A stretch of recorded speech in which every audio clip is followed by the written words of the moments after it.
তারকা পূজারীদের সাথে বিতর্ক। মূর্তি পূজারীদের সাথে বিতর্কের পরে তিনি তারকা পূজারী নেতাদের প্রতি তাওহীদের দাওয়াত দেন। কিন্তু তারাও মূর্তি পূজারীদের ন্যায় নিজ নিজ বিশ্বাসে অটল রইল। অবশেষে তার সাথে তাদের নেতাদের তর্কযুদ্ধ আবশ্যিক হয়ে পড়ে। কেউ কেউ বলেছেন, ইব্রাহিমের কওমের লোকেরা একই সাথে মূর্তি ও তারকারা পূজা করত। সেটাও অসম্ভব কিছু নয়। পবিত্র কুরআনে এই তর্কযুদ্ধ একটি অভিনব ও নাটকীয় ভঙ্গিতে প্রকাশ করা হয়েছে, যাতে সহজে আরবীয় পাঠক হৃদয়ে রেখাপাত করে। কেননা হজরত ইব্রাহিম ছিলেন সমগ্র আরবের লোকদের পিতামহ। তার প্রতি গোটা আরব জাতি সম্মান প্রদর্শন করত। অথচ তাদের পিতামহ, যার বিরুদ্ধে জীবনভর লড়াই করলেন জাহিল আরবরা, সেই সব শিরকে নিমজ্জিত হয়ে পড়েছিল। যে বা গৃহকে ইব্রাহিম নির্মাণ করেন এক আল্লাহর ইবাদতের জন্য। তারা সেখানেই মূর্তি পূজা শুরু করে দিয়েছিল। অথচ মুখে আল্লাহকে স্বীকার করত এবং ইব্রাহিম ও ইসমাইল এর প্রতি গভীর শ্রদ্ধা পোষণ করত।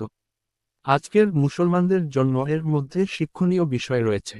কেননা তারাও মুখে আল্লাহকে স্বীকার করে এবং শেষনবীর প্রতি গভীর শ্রদ্ধা পোষণ করে, অথচ নিজেরা কবর পূজা ও স্থানপূজার শিরকে লিপ্ত রয়েছে। আল্লাহর বিধানের অবাধ্যতা ও তার পরিবর্তে নিজেদের মনগড়া বিধান সমূহের আনুগত্য তো রয়েছেই। এক্ষণে আমরা কুরআনে বর্ণিত ইব্রাহিমের অপর বিতর্ক যুদ্ধটির বিবরণ পেশ করব। আল্লাহ বলেন, আমি এরূপভাবে ইব্রাহিমকে নভমণ্ডল ও ভূমণ্ডলের অত্যাশ্চর্য বস্তুসমূহ দেখাতে লাগলাম, যাতে সে দৃঢ়বিশ্বাসীদের অন্তর্ভুক্ত হয়ে যায়। আম 6:75। অনন্তর যখন রাত্রির অন্ধকার তার উপরে সমাচ্ছন্ন হল, তখন সে তারকা দেখে বলল যে, এটি আমার পালনকর্তা।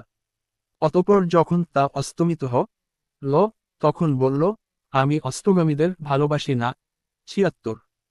অতঃপর যখন চন্দ্রকে ঝলমল করতে দেখল, তখন সে বলল, এটি আমার পালনকর্তা।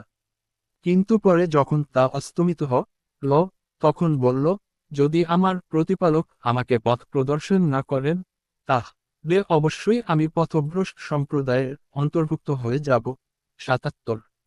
অতঃপর যখন উদীয়মান সূর্যকে ডগঙ্গে দেখতে পেল, তখন বলল, এটি আমার পালনকর্তা এবং এটি সবচেয়ে বড়। কিন্তু পরে যখন তা ডুবে গেল, তখন বলল, হে আমার সম্প্রদায়, তোমরা যেসব বিষয়কে শরিক কর, আমি ওসব থেকে মুক্ত। 78। আমি আমার চেহারাকে ওই সত্তার দিকে একনিষ্ঠ করছি, যিনি নভমণ্ডল ও ভূমণ্ডল সৃষ্টি করেছেন, এবং আমি অংশীবাদীদের অন্তর্ভুক্ত নই। 79। তখন তার সম্প্রদায় তার সাথে বিতর্ক করল। সে বলল, তোমরা কি আমার সাথে আল্লাহ সম্পর্কে বিতর্ক করছো, অথচ তিনি আমাকে সরল পথ দেখিয়েছেন। আর আমি ভয় করি না তাদের, যাদেরকে তোমরা তার সাথে শরিক কর। তবে আমার পালনকর্তা যদি কিছু কষ্ট দিতে চান, আমার প্রভুর জ্ঞান সবকিছুতে পরিব্যক্ত। তোমরা কি উপদেশ গ্রহণ করবে না? 80।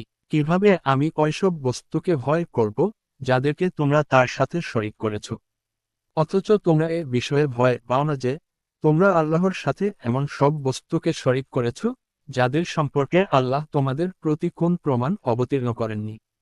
এক্ষণে উভয় দলের মধ্যে কে বেশি নিরাপত্তা লাভের অধিকারী, যদি তোমরা জ্ঞানী হয়ে থাক।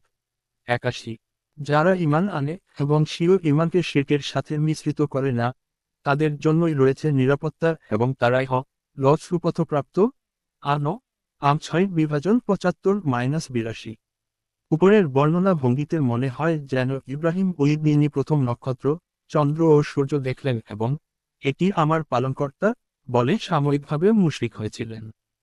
পরে শিরক পরিত্যাগ করে মুসলিম হলেন। অথচ ঘটনা মোটেই তা নয়। কেননা ওই সময়ে ইব্রাহিম অন্য 70 বয়সের নবী। আর নবীগণ জন্ম থেকেই নিষ্পাপ ও শিরকমুক্ত থাকেন।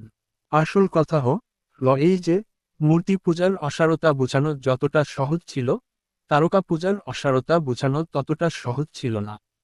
কেননা ওটা মানুষের ধরাছোঁয়ার বাইরে। তাই ইব্রাহিম এখানে